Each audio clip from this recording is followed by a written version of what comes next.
Okay. Hello, everyone. Welcome to our event this evening. To those in the room, thank you for braving this atmospheric river to be here with us today. My name is Ishita. My pronouns are she, her, and I'm a senior analyst at the Center for Equity, Gender, and Leadership, or EGAL, at Berkeley Haas. EGAL is a co-sponsor of this event. We are reimagining business for an equitable and inclusive society. Our mission is to educate equity-fluent leaders to ignite and accelerate change. We do this through several ways, through hands-on education and learning opportunities for students, including classes, programs. We provide financial support for faculty and doctoral research, as well as develop evidence-based actionable strategies or playbooks for industry leaders. Our two most recent equity-fluent leadership playbooks are focused on advancing belonging in organizations and inclusive language in day-to-day communications as well as product development. Our co-sponsor for this event is the Institute for South Asia Studies at UC Berkeley. Sanchita Saxena, the Executive Director at the Institute for South Asia Studies and professional faculty member in Sustainable Business at Berkeley Haas, will join us a little bit later in the event to moderate a panel discussion with two of our MBA students, Colby and Emani. And there will be an opportunity for everyone in the audience to ask questions after that panel discussion. With that, it is my pleasure to introduce you to Deepa Purushothaman. Deepa is a former senior executive and a corporate inclusion visionary. As a senior partner at Deloitte, Deepa spent more than 20 years helping clients grow. She was the U.S. managing partner of WIN, Deloitte's renowned women's initiative, and the first Indian American woman and one of the youngest people to make partner in the firm's history. Deepa left Deloitte in 2020 to co-found Information, a membership-based community for professional women of color. The First, the Few, the Only is Deepa's first book, published by HarperCollins in 2022. She has degrees from Wellesley College, Harvard Kennedy School, as well as the London School of Economics, and she lives in Los Angeles with her husband and their 4 fur kids. Please join me in welcoming Deepa to this event. Thank you. Thank you. Oh, I guess my mic is on. Okay.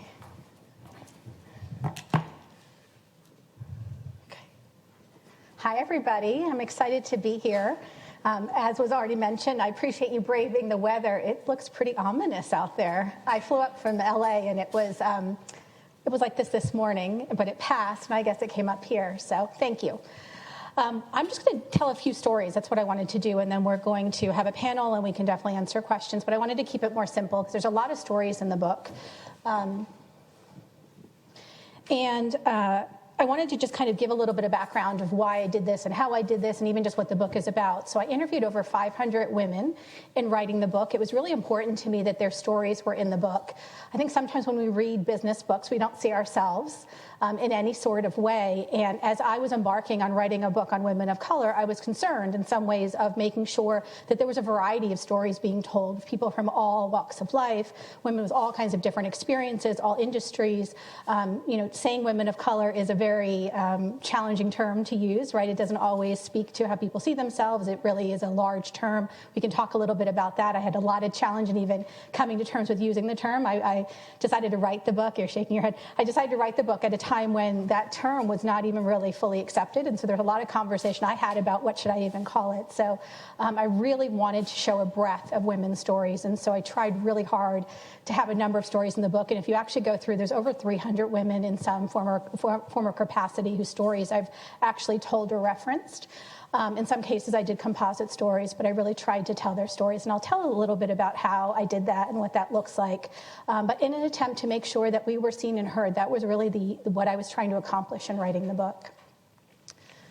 I want to start by telling you a little bit about why I did this book and where I started. So as you heard, I was 21 years into a corporate career. I had loved it until I didn't, and I knew it was time to go. But it was hard to leave. It took me almost 3 years to leave. And I think part of why it was hard to leave was because as a senior woman, as a first, again, I didn't have that title or that term when I was there, but sitting in that seat, I felt really responsible. And I don't think I understood that until I started talking to other people. And so my story started as I started to get sick. And so I was about 17 years into my career. I was leading one of the biggest divestitures on the planet, working 100-hour weeks, the biggest project I'd ever sold in my career.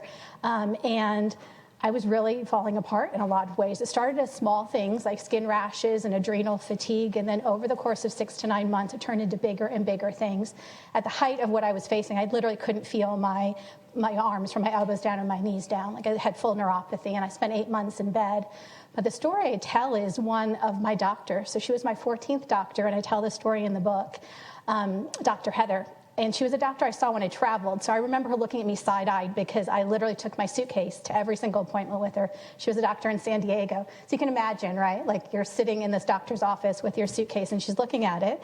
She spreads all my reports across her desk. And she says, we can keep running tests, Deepa, or I can tell you what you already know. I think your job is killing you. Right? And that was a big statement from a doctor, but also a big statement for me to hear, because in a lot of ways at that time, at that point, and we were chatting about this before, that was my entire identity, right? And so it was very hard to walk away from. And so she asked me 3 life-changing questions. I want to start with this because I think these are questions you should all be asking yourself. Everyone who's watching should be asking themselves too. But she said, do you feel like you have to do a big job like this? Do you feel like you have to do, what would you do if you didn't do this job? And don't you just see that you're worthy being you? And in that moment, I willed myself not to cry, not because what she said was wrong, but because it felt like she had seen through me. And I went to my hotel room after the doctor's appointment. I spent 4 hours, I think, ugly crying, trying to figure out what I was going to do. And at the time, I didn't know. She just kind of uncovered something that felt really real. And so what I started to do was to actually meet with women of color. It started one-on-one, just over dinners, and this was pre-COVID, and then COVID happened, and so the format and everything changed. I did a lot of conversations over Zoom. But before all of that, I started doing dinners across the country. And I would say I'm going to be in New York, and I would reach out over LinkedIn, or I would ask friends of friends to invite people, and 20 or 30 senior women of color would show up. They were some of the most senior women in business, and we would get together, and I thought for an hour or two, we're going to meet, we're going to talk, maybe we'll network. I was really looking for what do I do next. Instead, what happened was we were in the rooms for 7, 8 hours sometimes. At 2 and 3 o'clock in the morning, we were still drinking wine and eating chocolate because we were finishing each other's stories. I think today there's more conversations happening where I think more of us are talking about what it's like to maybe be a woman of color or a woman in business, to really talk about patriarchy and talk about some of the conversations that we have today. But 4 years ago, those weren't conversations that were as widespread as they are now. So the women in the room would get in the room and just feel so seen and heard. We were finishing each other's sentences. Sometimes when I talk about it, I share a quote. One of the women called it was like finding water in the desert, like literally as if we could finish each other's sentences. And there was a CFO, a public company CFO, who's actually based here. I won't say which company, but you all know it. It's a large company. And she was a black woman who sit in the CFO seat, so you can imagine, right, one of the most visible women in business. And she was at the dinner in San Francisco here, and she said, just 20 minutes into the conversation, I sit in a seat of power, and I don't feel powerful. And you could see the room get quiet. And for me, I still get chills every time I think about that, because what she was saying was she's sitting in a seat, but she's not showing up in her full authenticity. She called herself a white passing black woman. In a lot of ways, when things were said in the room, she just kind of let them go. She felt like that was what she had to do to survive. And in a completely, white male executive team in a situation where she felt she couldn't be herself. And here she was, closer to 60 at the time, really questioning if it was worth it. And so to sit in a seat of power and not feel powerful in a CFO role of a large company, a global company, I think really speaks to a lot of the challenges and the stories of the women of color that I talk to. And I want to be clear, I'm going to share some hard stories, but then we're going to have a little bit more of a positive conversation because we're going to talk about power and what comes next.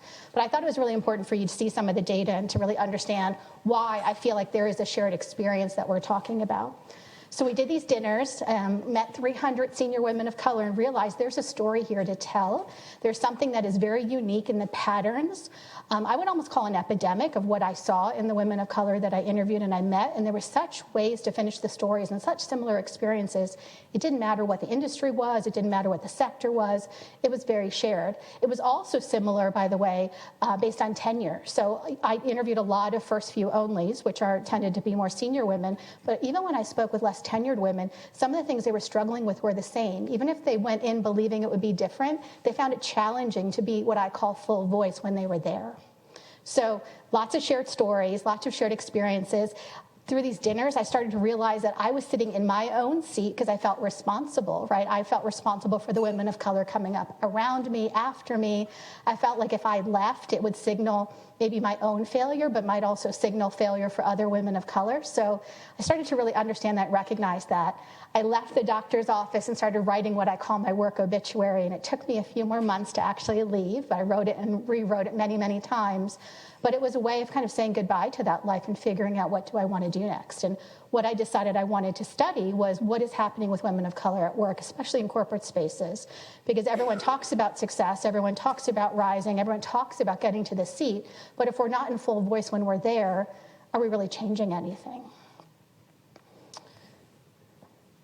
So sometimes when I was sharing before, I talk to a lot of companies. So that is, I've probably been in 300 companies in the last year. The book came out a year ago. And it's great that they're having the conversation as we were chatting about. But sometimes it's hard for them to understand what I'm even talking about, right? Because I really talk a lot about the idea that workplaces are not a meritocracy. We've all been taught this idea that they are, but that they show up differently for different groups. And sometimes when I talk to an all-male audience in particular, or a very stern, I would say, financial services company, which is a lot of what I get called into, they want to have these conversations, they don't always understand what I'm talking about. And so I share a story from the book. I sat down with Renee Myers. She's the VP of Inclusion at Netflix. Some of you may know her. She's pretty well known in the inclusion space. And I thought when I was chatting with her, she would talk about inclusion. Instead, she said, Deepa, I want to talk about airplane design. And she said, when I was a young mom, when her kids were small, she would, get on an airplane, put her luggage overhead, and she would spend the entire flight literally holding her seat, like really anxious that what if during turbulence the luggage would fall down and fall on her child? And she couldn't understand as a mom, like why anyone would design a situation where you put the luggage overhead. And I jumped in, even though I'm wearing heels today, I'm 5'1". I used to do 3 cities a week for many, many years, and so 6 times a week I was putting my suitcase up and taking it down. I would have to stand on the seats. I would have to ask for help. I'd go into this spin of why did I pack so much? What did I do wrong? Why am I wearing the wrong shoes? It became all about what I had done wrong. And in this conversation with Renee, it was really interesting because she stopped me. She is 5'7", I believe, so she's taller than me. She's a tall black woman. And here we are, 2 women of color having a completely different experience, different concerns, in this really small space, right? I left that conversation and went and did research and found that only 2 to 3% of airplane designers are actually women when that was designed, when that overhead luggage was conceived. So it makes sense. There were no moms in the seats. There were no women of color. There were no women who were to talk about some of the height challenges, because as a group, we tend to be shorter, right? And so it really makes sense. We weren't in the seat during the design process, so it makes sense that there's a gap. When I explain that story, that here's a small compartment that shows up differently for different groups, the same is true of the workplace, a lot of people can then understand what we're talking about or what I'm sharing. I'm saying it's not a meritocracy. It shows up differently for different people. I'm not trying to have a political conversation about that. I'm just saying it's different. And we need to understand that and acknowledge that if we're going to make it work for everybody. And so that story sometimes helps people understand, but it's also important because, again, we are all fitting into a system, I believe, that wasn't designed for most of us. It's based on this idea of an ideal worker. Yes, many people like that when I say that. Ideal worker, it's based on this idea of a 2-parent household. It was designed decades ago, right? And there was a stay-at-home parent who took care of the children, who didn't usually work outside the home. Typically, it was the mom. And then there was someone who left the household and worked outside of the home, didn't have the concerns for raising the children, could spend the entire day 9 to 5. That was envisioned decades ago, and didn't have any concerns about what was happening at home because there was someone home to do it. We've never updated that model. We've never thought about what's working. And so that's really what's underpinning a lot of what we're talking about. Like, again, the design of the system was created decades ago and never updated as we've all entered the workforce, as we're asking different questions and have different needs. And so sometimes when I explain the story that way, people get it. They're more open to the discussion, and then we can have a different discussion about how do we talk about how we need to understand what people need to be successful in the workplace. I'm going to go faster because there's 2 more stories I want to tell. Another story that really hit me was Roxy. Roxy was a black woman from the Midwest. When she joined her company, she knew that she was the only black woman in her department. 8 months in, she started to realize she was the only one in her entire company. And when I called her, she started crying as we were 40 minutes into our discussion. She said, Deepa, when I moved my family here, I don't think I fully appreciated what I was going to be facing. I am the only person of color, the only black person that a lot of my white colleagues have ever met. And I feel really responsible for making sure as a result that they have, and she did air quotes, a good experience with me. I feel really responsible. She called it representing her race. And I raised that because it's a story of what I call the job and the job. So many of the women of color I interviewed are doing jobs outside of the ones they were hired to do. She was hired to be an accountant. Instead, she's actually doing a lot of work that has nothing to do with the role she was hired to do and feeling a lot of pressure for it and feeling she must do it. And so we had this really long conversation about you get to decide how you want to show up. You get to decide when you want to play that role and when you don't. But it's a really important part of this research that a lot of people end up in roles taking on responsibilities that have nothing to do with the job they were hired to do. The other really surprising thing in the research, so the number one surprising thing was that 2 out of 3 women I interviewed were also sick, similar to I was, so physical manifestations of the stress. The second most surprising thing is I would end the interviews and I would say, is there anything else you want to tell me? And the women would all look at their shoes because there was shame involved, and they would say, we want you to talk about how women don't always help women.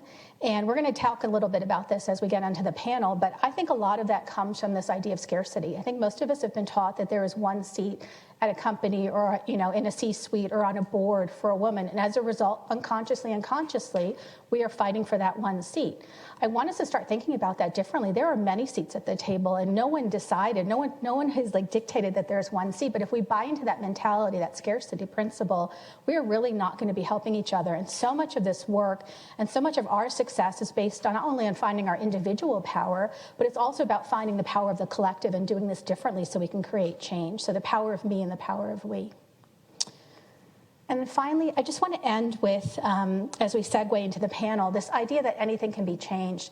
Sometimes when we look at structures, we think it's really hard to create change. We can't do anything. And I interviewed this lobbyist who said to me, Deepa, if you ever watched a movie and there's a king and a king dies, and in that same moment, the entire audience will say, or the subjects will say, the king has died, long live the king. In that moment, they transfer power to the next person. In the same way that we give institutions power, we decide what happens next. And I think for a lot of us, we've maybe been in situations where we think we don't have power.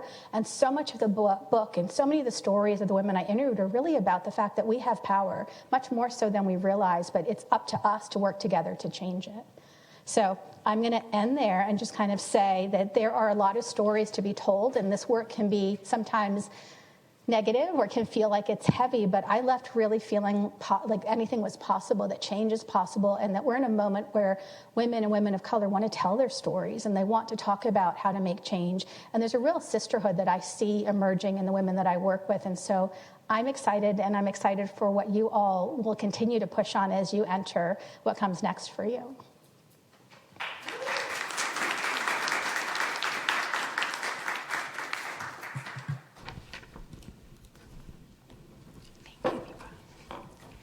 Thank you so much, Deepa. Thank you for that wonderful talk. And Deepa's book is really great. I would encourage all of you to buy it and read it if you haven't already.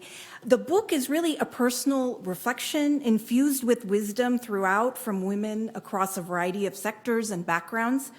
It's both an internal reflection and a practical guide to make a profound impact in the corporate world while remaining physically and mentally healthy.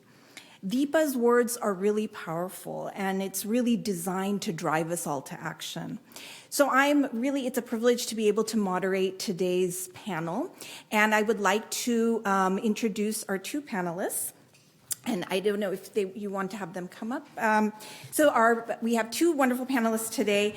Colby Sameshima, she grew up in Honolulu, Hawaii. She studied Earth and Ocean Sciences and Environmental Studies at Tufts University with the goal of becoming a climate change scientist. But then she discovered entrepreneurship and social justice her senior year, and she was hooked. So after graduation, she helped tech startups in emerging markets scale before bringing what she had learned back home. She eventually launched her own digital marketing business to help local women own businesses in more impactful ways. At Haas, she holds a number of positions, including a position as the EGAL co-chair. And our other wonderful panelist is Emani Holyfield. She's a first-year MBA candidate at the Haas School of Business and serves in the MBA Student Government Association as the VP of Diversity, Equity, and Inclusion.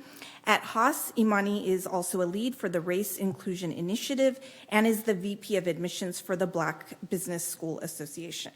Prior to business school, Emani worked in the tech sector in HR.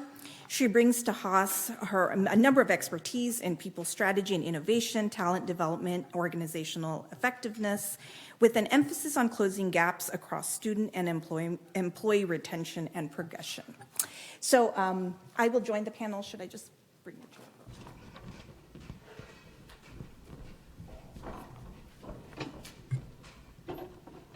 So thank you all again for being here, and I'm looking forward to this conversation, and we should have time at the end for some Q&A. So I actually just wanted to start with something that, Deepa, you write about, which really struck me, this kind of paradox that women of color seem to face, which is that in some ways they're both invisible and visible, hyper-visible at the same time. So on one hand, women of color feel like they have to hide themselves. You know, they can't be their authentic self. They're literally overlooked. They're literally passed over.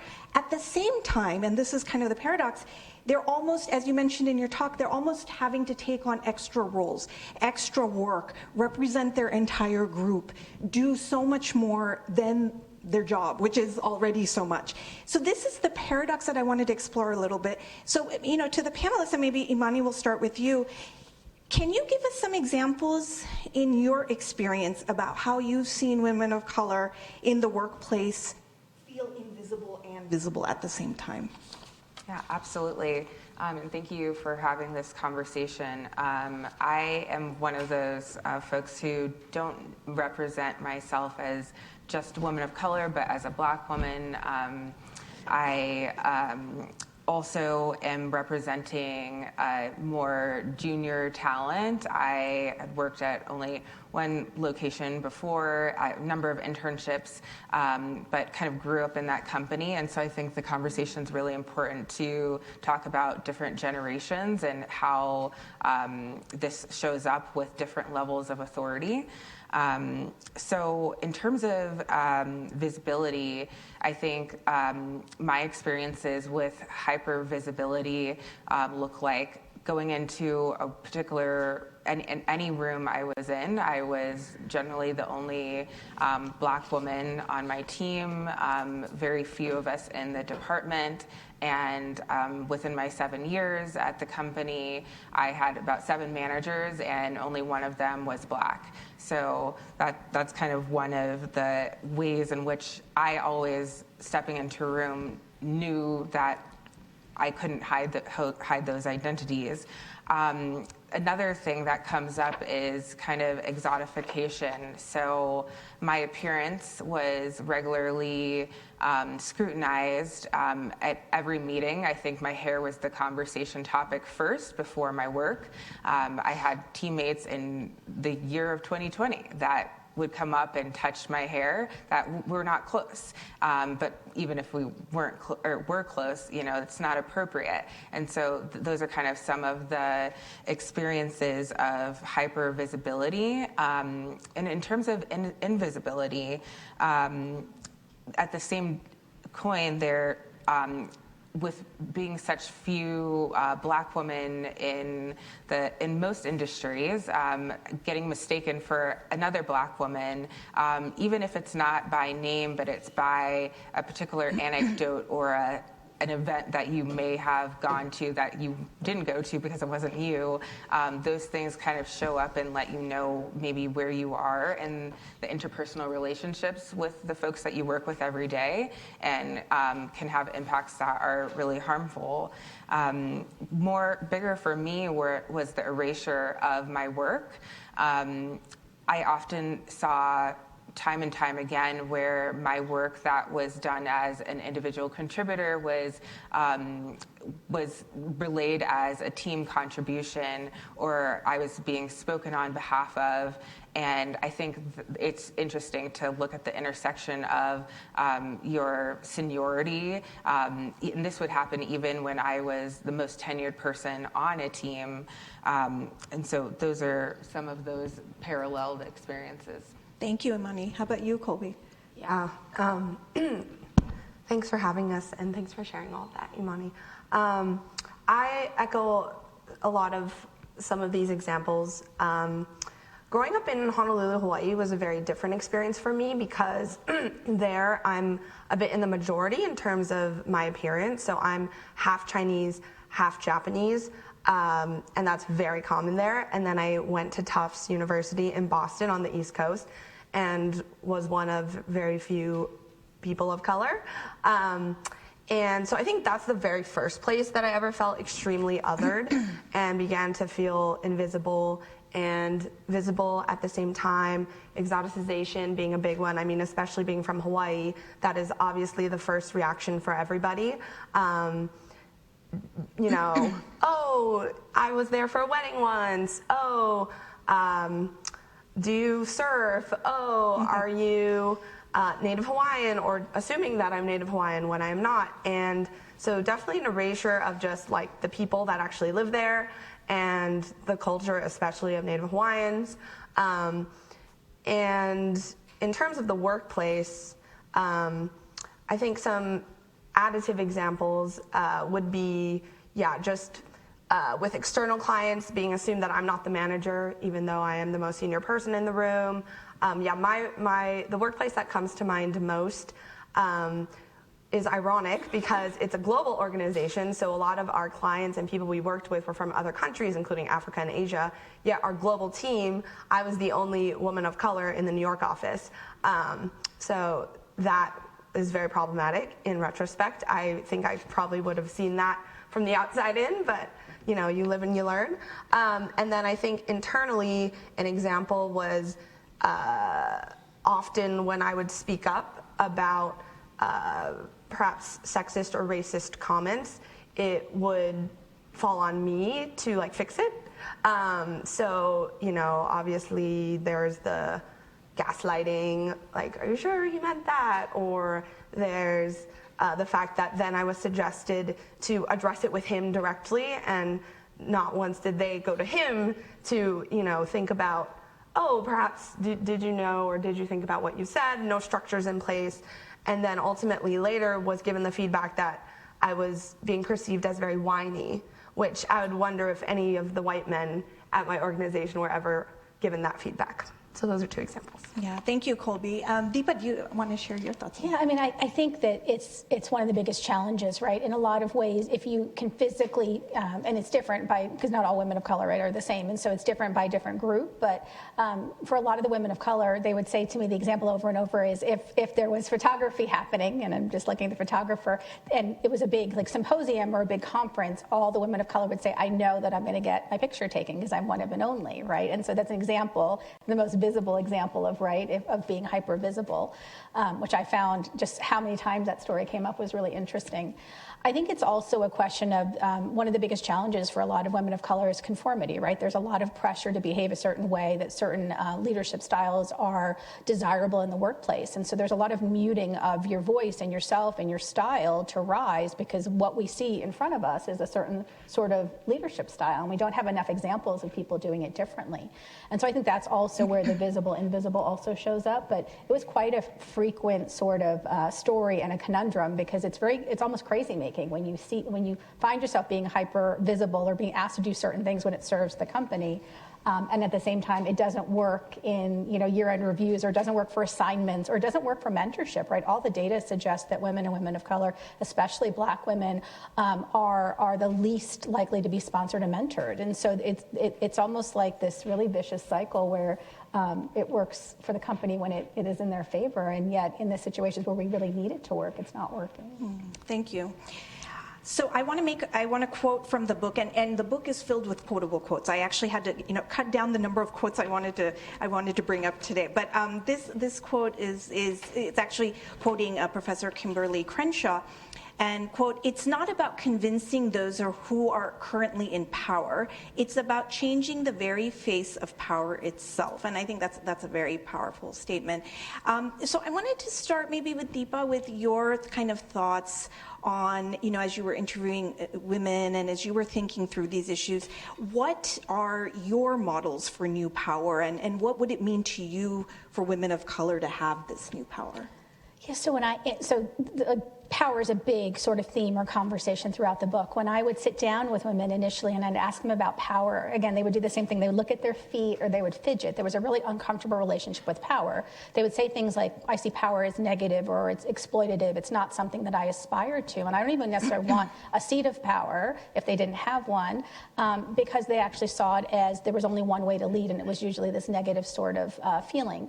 And when I would ask them what books, like what has really kind of, really shaped your thinking around power, there was usually 3 or 4 or 5. It was Machiavelli's Prince, it was the 48 Rules. It was like this really small set of books that really defined power. And what a lot of the women were saying was they didn't see themselves in that model of power.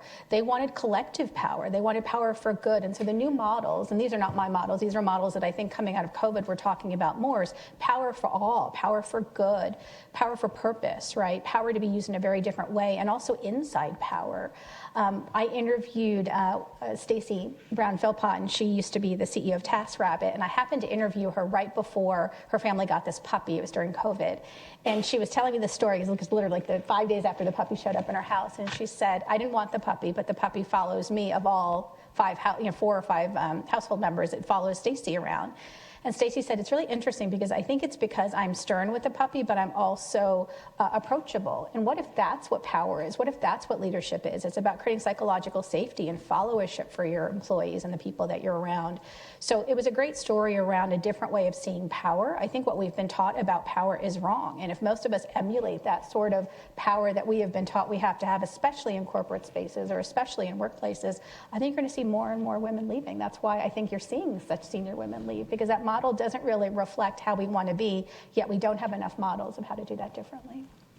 Colby, what are your thoughts on how you would address this new form of power? Yeah, I think it's helpful here, at least for my answer, to start with addressing or articulating like the examples of the double standard. So we've kind of mentioned some, but I was actually just at a bachelorette party this weekend, and all of us women were exchanging different stories. One of my friends talked about how when she was working at a health tech company here in the Bay, she was on a team of 2, software engineering team.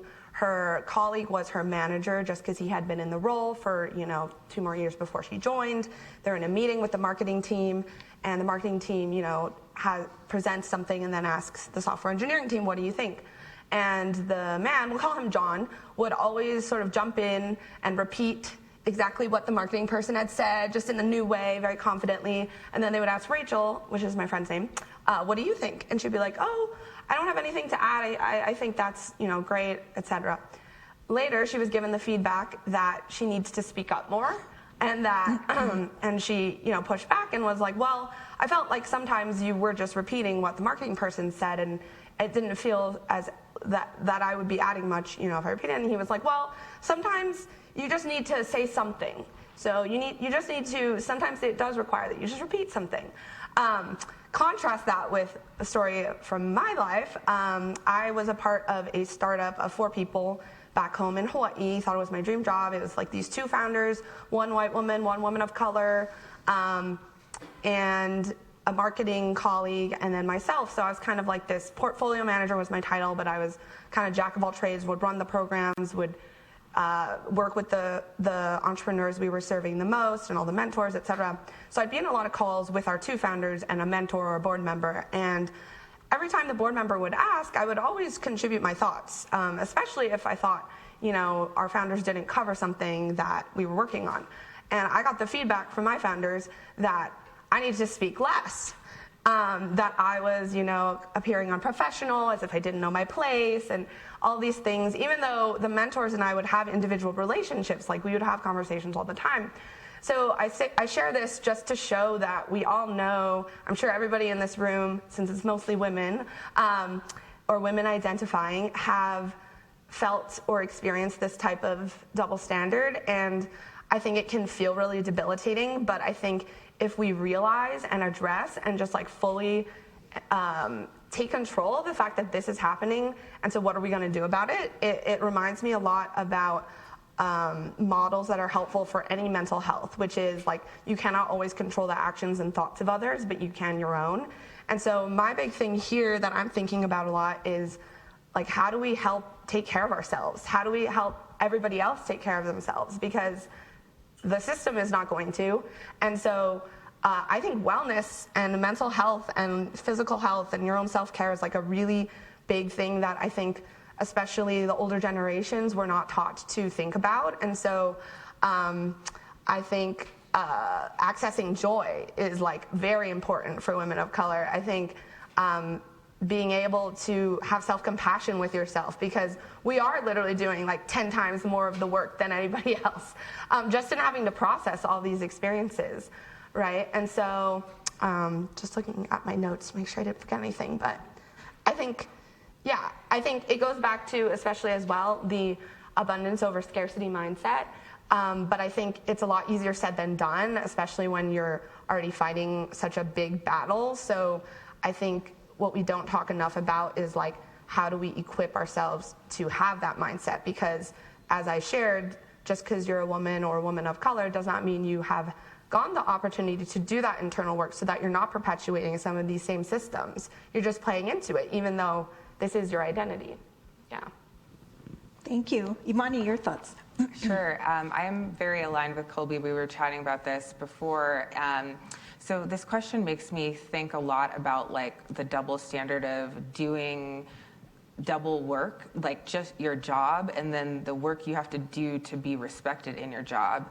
And I spent many years having to manage the perception around my work when all I wanted to do was my work. And I know that is not a single story, just my own, it's many others. And so what I came to in this was well-being and your personal wellness, of like not adding more work for women of color in terms of what power looks like, because trying to fit your way into that, I think I have tactical like HR type of things that I could get to next, but it was kind of like the like rest as resistance, as restorative justice, as I also worked with our benefits team, and underrepresented folks, women of color, are using benefits at such a lower rate than their white women counterparts, male counterparts, and it's all rooted in like the stigma of like the cycle of the shame from existing within the system, and with having that system kind of, as you mentioned, make us sick and then feel shame about that and not even be able to take time away, not even when you know the leaves are very well appropriate to take. So that was something that I think has grown with me in my career, is like I actually do deserve to rest and to regenerate, and it doesn't always have to look like work.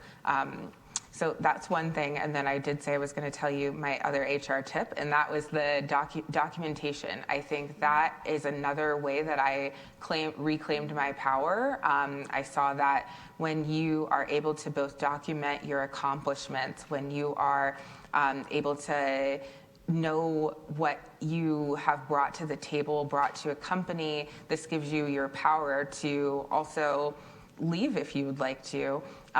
It's also equally as important to document any experiences of discrimination or other systemic oppression, because that allows you to speak the same language as the company. And I found a lot of women of color have learned that that is one of their ways that they can access their power. Thank you, Emani. So I have to say, I love the airline or airplane compartment example. And when I was reading the book, it really resonated with me. You know, I'm also not very tall, and every time I've traveled, that's been something that, you know, I always think of. I've actually changed my behavior, even when I know that I should be carrying on my luggage. I've actually changed my behavior and checked it in. And people always say, "Oh, why did you do that? You know, it was gonna not get there. It was gonna get lost." And I did that because it was so humiliating for me to actually go through that whole process of like trying to lift this suitcase up, people just watching me, and I always felt so embarrassed. And it was such a, it was a very powerful sort of example, and many of us can relate to it for so many reasons. And I think, you know, in that context, when you talked about Verna Myers, VP of Inclusion at Netflix, when she says, you know, we weren't at the table designing the original workplaces. As a result, a lot is missing or difficult to succeed at without a whole lot of effort. And then towards the end of the book, and I want to bring this up because it gets into this idea of the proverbial seat at the table. That's typically what we're saying, you know, what we often say, right? Women need a seat at the table. Women of color need a seat at the table. But you really sort of turn it on its head and actually challenge us with, rethinking, do we really need a seat at the table? So this is a quote from Nicole Anand, the political economist, who says, "I don't even want the table to be there. I think we need to create more spaces where we can invite women of color in to create new solutions.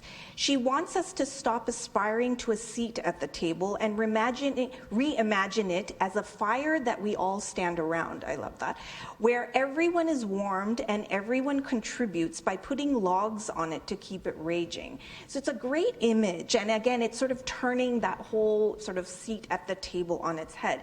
So I wanted to ask all of you, and this is kind of the final question before we open it up to the audience, but how do you reimagine this table? How do you want to work with others to make change? And so I want to start with Colby. Your thoughts? Yeah, I think about this all the time, as my partner Tyler will know, and everybody who knows me knows. These systems that weren't designed for us, bikinis, never designed for us, super uncomfortable. Clothing, even the position in which we give birth is because doctors who used to only be men, so they could do it. Gravity, I have a friend who's in nursing and midwifery school at Columbia, and so she shared this with me a few years ago, and that just blew my mind. Like, that is insane. And so I think ways that I try to think about it, I mean, this kind of connects back to the last question. I really think, again, seeking community with each other. So whether it's through like an information or, when I started my own company, I joined an accelerator that was just for women of color, and that was so incredibly powerful. But I also think it is, when you are in leadership positions, as we're going to be and have been, is really thinking about how you can sort of correct for that dynamic. I think a lot about how now CEOs and C-suite level executives are paid like upwards of 70 times more than the lowest tenure employee, rather than like 7. Like, you can still make a good amount of money and not have it be 70 times the amount of work that your lowest tenure person is making. And then, just in little things, I think this is why there is so much data out there that shows the few women that are CEOs have led to greater performance in businesses, is that they are thinking about these things when retention and feeling valued is so much more important as we are moving from like a goods economy to like a people economy. I think about the, simple example, it's kind of small, but as EGAL co-chair for this panel, EGAL let us know that they wanted to have 2 panelists that were women of color that could speak to their experiences. And so even though Lauren and I had first access, like, I wanted my board members to do it, not me, or I wanted someone in the broader community, and people were really busy, so I still waited a week. I was like, okay, even though I genuinely did want to be on the panel, but I felt it was important to even out that dynamic, like they should have first dibs. But ultimately, people were swamped, so I am happy I joined. And then there's this other dynamic, which is women of color, I think, mostly this is a really positive thing, but holding ourselves back a little bit to be others-oriented, because that is what we have had to do to survive in this system that has been very individualistic. So I think I try to think of a mix of those things, like where can I be the one when I am in a position of power to even it out for others and let down that ladder behind me, but also when I do need to push myself to advocate for myself because the system won't. Emani, how about you? Sure. So when I think about the change, how I want to advocate change, I think back to like my earliest memories. I was raised as kind of the only one. I went to schools where I was the only Black child. I thought I was very well adjusted, and I think one of the skills that came with that was learning that to affect change, you need authentic relationships. And the terms that come to mind right now are through allyship and advocacy. And I hear those terms a lot. And I see that folks are trying to advocate without having proximity to the communities they're trying to advocate for. And I see that a solution to making that change is having authentic relationships, which starts with vulnerability. And I can share a quick anecdote. When George Floyd was murdered, I was, again, the only Black person on my team and also the most junior on my team. And I had about 7 other women on my team, a VP, a director, my manager, and some other peers, and there was just silence. And we managed like a program for underrepresented employees, as well as leading the strategy for our HR function. We were our care team, and I wasn't seeing any care happening. I was the first person to write the note of here's how we can be here for you, and if you need someone to talk to, I am here. And that, proximity-wise, was not my place to do. I shouldn't have to have done that as the only Black person. And so the way that I have used those moments of like advocacy options, where I had a great relationship with my VP, and I knew that wasn't who she saw herself to be as a leader and where her intent was. And sometimes like the semantics of waiting for the cascade of the communications to come down from the SVP first get in the way of like being human first. And so I was able to reach out to her and have that conversation because I had a relationship with her, and let her know that when you send your email that says that you want to be of support for the community of affected people, you should have started already building a bridge of a relationship before this crisis. And I'm able to do that because of the relationships. And so that's what I try to bring forward. And I also think, again, speaking from a place where I was leading without authority, you can also leverage bravery and courage, because that was not easy. That was, me trying to tell someone so much more senior than me that there was a place that they could have stepped in. But I think it was appreciated, and you can still have impact at whatever position you're in and create that change. Thank you. And Deepa, your thoughts? Yeah, first I want to just say thank you for sharing your thoughts. It's not always easy, especially in your kind of home, to share your thoughts. And so I just want to say I think both of you were brave for doing that. I think it's 2 things. I think one, I would say, for changing the table, it's about finding your individual power. A lot of the book is about finding your voice and figuring out what's important to you. We get so many messages as women of color that we're not enough. And so a lot of what the book is about is realizing that we do have power, we are enough, and that you have to do the work to shed what does not serve you and find ways to find your inner power. But I also do think it's about community. I was working with a woman, I tell the story in the book, but she was at a large beverage company. And when she she got to the VP level where she now owned a large P&L, it's a global beverage company that we all consume, she knew that she became one of 12 women basically at that level, and that there was this basically story that only one of them would end up in the C-suite. And so the day that her announcement, her promotion came out, she literally felt like she had a target on her back. She said everyone started treating her differently. And it took me months of encouraging her, but she took all the women to lunch. And they just had a conversation about, again, who told us that there is one seat and why do we have to behave this way? I'm not saying it changed everything overnight, but how we remake the table is to start to work on it differently, and that we can do that. But again, we don't have the model sometimes to know that we can. So it's trusting that the things that we intuitively know, that our gut tells us of how we want to be and how we want to show up at work, if we lean into that, if we find others who share that, and there's more than you realize, I think that's how we remake the table. Yeah, can I just add something really fast that I thought of?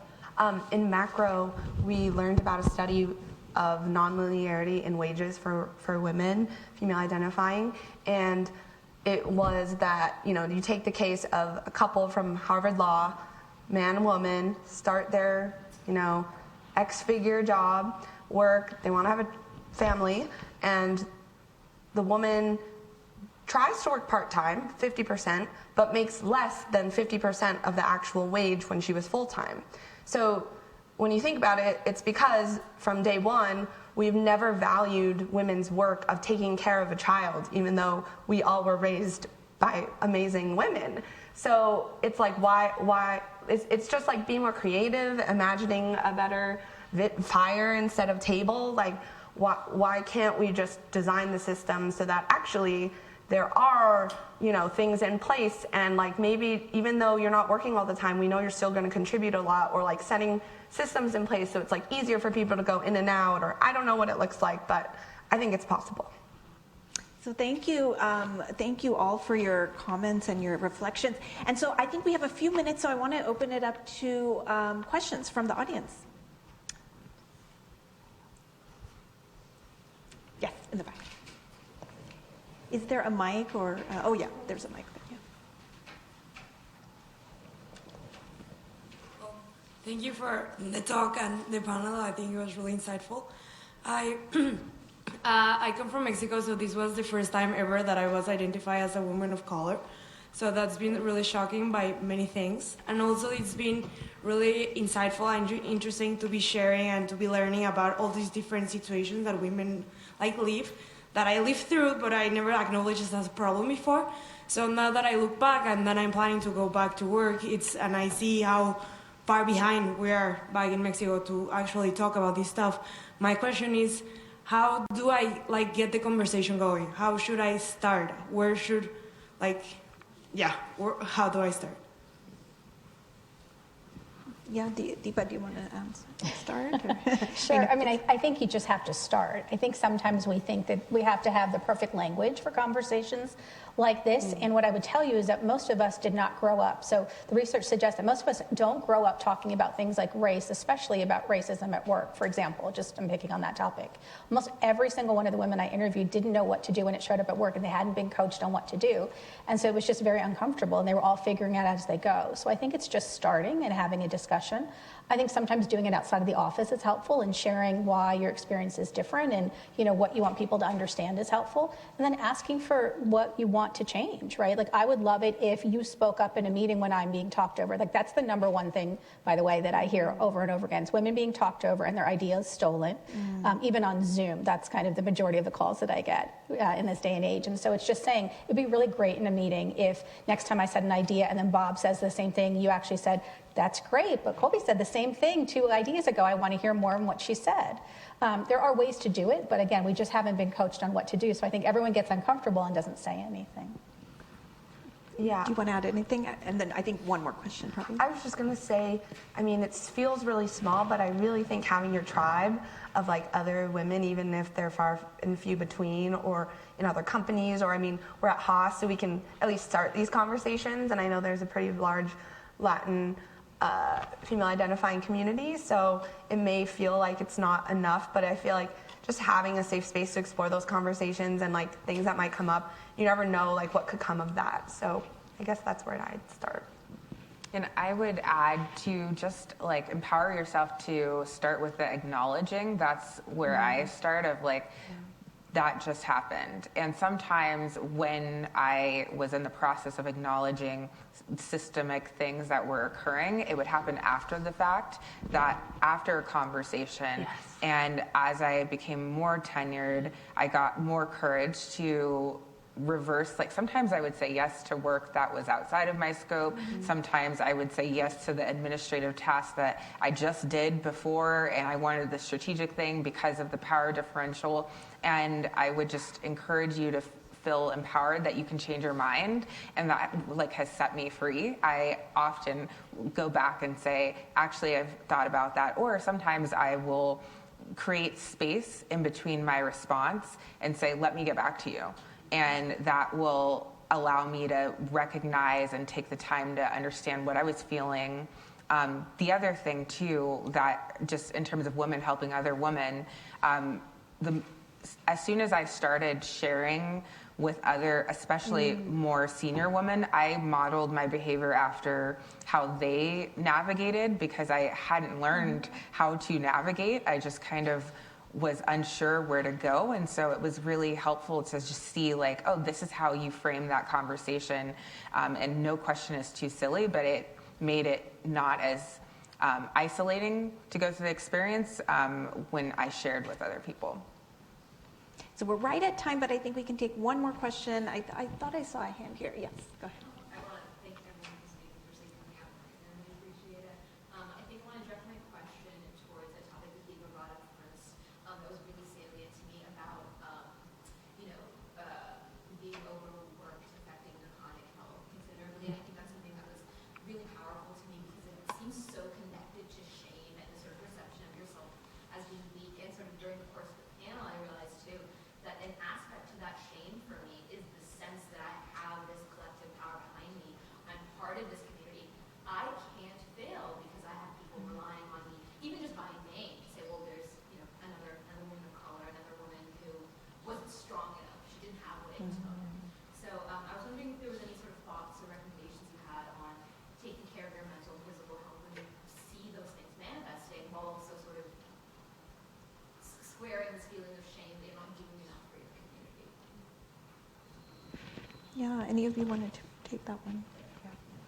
That's so good. I think I kind of echoed it in my last point, that when you share more, you learn about new methods of ways to care for yourself if it's not innate. And sometimes it is systemic. Sometimes you don't know what policy, and you don't even know how to leverage the policy at your company to take care of yourself. And I learned from a white woman and she was the happiest woman that I had ever seen. And she took a mental health leave, and I was like, what is that? And I asked her for time to walk me through that process and like how it worked. And I think more people often think that everyone else knows, but a lot of people don't know. Even if your company is really great, which they're probably not as great as about the benefits areas, they can be really complex. And then when you're in fight or flight, or you're experiencing trauma, or you're burnt out, like your executive functioning is lower, you have less to give in those spaces. And so I would just like encourage to try to source. Sometimes there can be even folks that share on your behalf anonymously of like, hey, there's a person that is interested in talking about this. Would anybody be willing to talk to them about it? And that can protect your identity a little bit as you're figuring out what are the right methods for caring for yourself. But I'm always happy to talk about those things. Yeah, what's coming to mind for me is more of a mindset shift, I suppose, which is that it is true, in many ways, that we do have this pressure. We've stood on the shoulders of those who came before us, and others will stand on our shoulders after us. But I think it's good to ask yourself, but if I burn out and if I'm not able to stay the course, does that really help, right? In the long term. And so much easier said than done. But that's where I think again, community, like being able to acknowledge, like even acknowledge that this is what you're feeling and that you are suffering. I really love the book Self-Compassion. I know I've already talked about it, but there's a lot of really good exercises in there that I think allow you to just know yourself better and like what's actually going on when I'm thinking that. Like, oh, it's probably generations of like women before me having taught me this way, and like there's value in that, and there was like understandably that is what they had to do, but does that serve me in this moment? Like, and how, like, does it serve me on my mission to actually perpetuate this over the long term, or, you know? So I don't know if that's helpful, but I've tried to have a shift like that recently. And I would just add, I think it's also that we are finally having conversations about trauma at work, right? And what that looks like and what that means and how that shows up. And I think burnout conversations and mental health is the first piece of that. And we're just now seeing the data on what it does to physically, you know, to your body as well.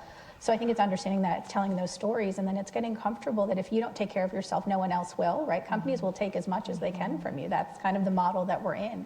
And so if you don't take care of yourself, no one else will. And that is, as you said, a form of power and a form of self-care. It's also how you're going to thrive and rise. Because if you're not your best self, if you're not bringing all of yourself to work in the ways, you know, because you're burnt out or tired or even exhausted, it's going to show up even if you're trying really hard. And so I think it's really realizing that in the long term, right, and thinking about this as a long-term career and a marathon and not just a sprint. It's really about understanding that.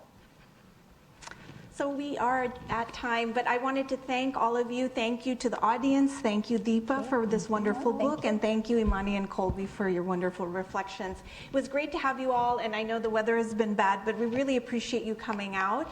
And remember, you know, I really hope you do read Deepa's book. It's a wonderful read, and, you know, it's very inspiring. I think all of you, you know, really have the power to make incremental change in various ways, and change looks different so for different people. So I really encourage you to read it and discuss and continue these conversations. So thank you again. Thank you, and safe travels home, wherever that might be. Thank you.